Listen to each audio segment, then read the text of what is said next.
అన్న, producers council secretary, ఇండస్ట్రీలోనే అన్ని విషయాలు తెలిసిన మా పెద్ద ప్రసన్న అన్నగారికి థ్యాంక్స్. అన్నగారు ఎక్కడ సినిమా, చిన్న సినిమా, మీడియం సినిమా ఉందంటే ప్రత్యక్షం ఇవ్వాలి. ఇక్కడ మెయిన్ మా ప్రసన్న అన్న, మా గురురాజ్ అన్న, సాయి వెంకట్. ఈ దీక్ష మూవీ చేయడానికి కారణం ముఖ్యంగా ఇక్కడే ఓపెనింగ్ చేయడం జరిగింది. మా అన్న సపోర్ట్తో, ప్రసన్న అన్న సపోర్ట్తో. గతంలో 51 years బ్యాక్ జరిగిన దీక్ష ఎన్టీ రామారావు గారిది 51 సంవత్సరం అయిపోయింది ఈ నెలకి. ఈ సినిమా కూడా వారి టైటిల్ ఉందనే మేము పెట్టుకోవడం జరిగింది. నేనైతే ఎన్టీఆర్ గారి వీరాభిమానిని. ఎందుకంటే ఆయన సీఎంగా ఉన్నప్పుడు నేను మెదక్ జిల్లా సెంట్రల్ బ్యాంక్ చైర్మన్ చేసిన, వైస్ చైర్మన్ చేసిన అవకాశం ఇచ్చినారు నాకు అప్పుడు.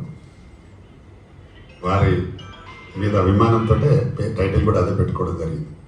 అయితే సినిమా దాదాపుగా చాలా మంచి పబ్లిసిటీ చేస్తే కానీ ఈ రోజుల్లో ప్రేక్షకులు థియేటర్కు రాని పరిస్థితి.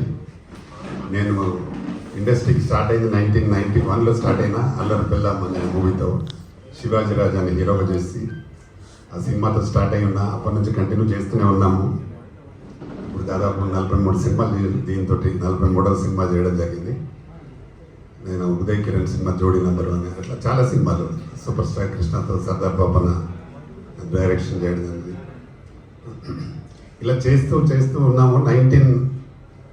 2001 వరకు బాగా మాకు థియేటర్స్ కానీ అది కానీ బాగా అన్ని పర్సంటేజ్ ఇచ్చేది అన్ని థియేటర్లలో.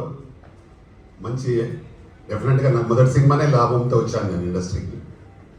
ఆ తర్వాత 2001లో ఇక్కడ స్టార్ట్ అయిపోయింది ఏంటంటే లీజ్ సిస్టమ్ స్టార్ట్ అయ్యి ఈ చిన్న సినిమా, మధ్యతరగతి సినిమాలకు చాలా ప్రాబ్లం జరుగుతూ ఉంది. థియేటర్ ఇస్తే సినిమా ఉండదు, సినిమా నడిస్తే థియేటర్లకి వెళ్ళి తీసేస్తారు కూడా. ఎందుకంటే లీజ్ అంటే వాళ్ళ ఓన్ ప్రాపర్టీ కింద చేసి చాలామంది చిన్న నిర్మాతలకు ప్రాబ్లం జరుగుతూ ఉంటే ఇండస్ట్రీలో ఎంతోమంది నిర్మాతలు సినిమాలు తీసి ₹1 కూడా రిటర్న్ తీసుకోకుండా పోయిన చాలా సినిమాలు ఈ మధ్యకాలంలో అయితే విపరీతంగా ఉంది. 2001 నుంచి జరుగుతూ ఉంది. ఇది ఒక 3-4 స్వార్థం కోసం ఇది చేసి మొత్తం ఇండస్ట్రీని భ్రష్టు పట్టించినారు. దాంట్లో సినిమాలు తీయాలంటేనే భయపడుతున్నారు. ఇలా మా గురురాజ్ అన్న కూడా చాలా సినిమాలు చేసినాడు, మా సాయి వెంకట్ కూడా చాలా చేసినాడు, ప్రసన్న అన్న కూడా చేసినాడు సినిమాలు.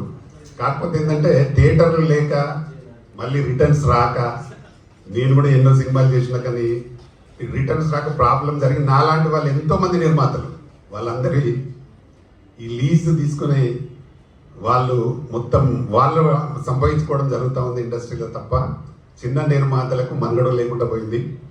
దీన్ని డెఫినెట్గా అరికట్టడానికే మంచి ఉద్యమంగా మా ప్రసన్న అన్న అండ్ కళ్యాణ్ అన్న గారు, చదలవాడ శ్రీనివాసరావు గారు ఒక మంచి ఉద్యమం ఉద్యమంలో వచ్చి మంచి జరగడం కోసం మనం చేద్దాం అనే తాపత్రయంతో ఉన్నారు. దాన్ని డెఫినెట్గా చిన్న నిర్మాతలు అందరూ అర్థం చేసుకోవాలి.